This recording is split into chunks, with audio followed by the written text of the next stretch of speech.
د ولسمشر غني تازه ګمارنې خوشحال سادات او حنیفت مري بیا راوستل. ګرانو لیدونکو السلام علیکم. ولسمشر غني حنیفت مر د بهرنیو چارو سرپرست وزیر وټاکه. ولسمشر محمد اشرف غني د دوه جلا حکمونو په اساس محمد حنیفت مر د افغانستان د بهرنیو چارو وزارت د سرپرست او نومان په توګه وټاکه.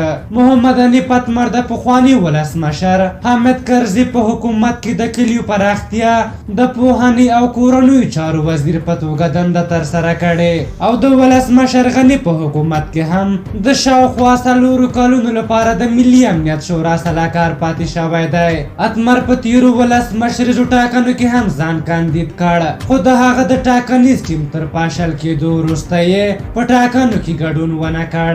محمد حنیفت مر دریم شخص دی چې د ولسمشر غني په نوي کابینه کې د نومان وزیر په توګه ټاکل کیږي.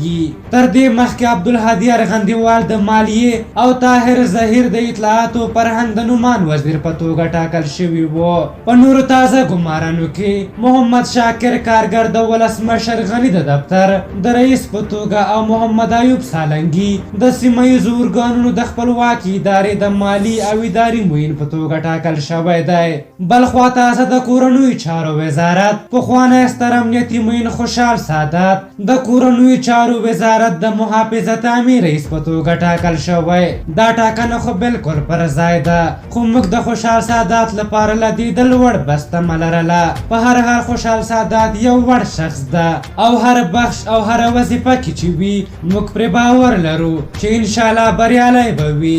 بلخوا د اطلاعاتو فرهنګ وزیر په توګه د طاهر ظهیر ټاکل کېدل بیا یو سل نیوکو سره مخ دي. خلک وایي یو داسې کس چې د هیواد په یو داسې ژبه پښتو چې وګړي اکثریت دی یو ټکی هم نه پوهیږي، نو دومره مهم وزارت کې باید نوی ګمارل شوی او د بهرنیو چارو وزیر په توګه د حنیفت مر ګمارل کېدل بېلابېل غبرګونونه لري.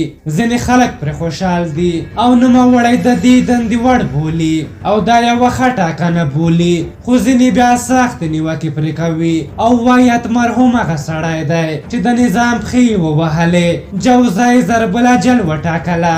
ولسمشر غني پخوانی ولسمشر یاد کړ، نږدې ملګرو یې په ار کې د فحاشۍ تورونه ولګول. مسکو او اسلام آباد ته پاکستان او طالبانو غېږې ته منډې ور ووهلې. په هر حال څخه وایي چې حیا نه پیژني دنیا هغوی وخوړه.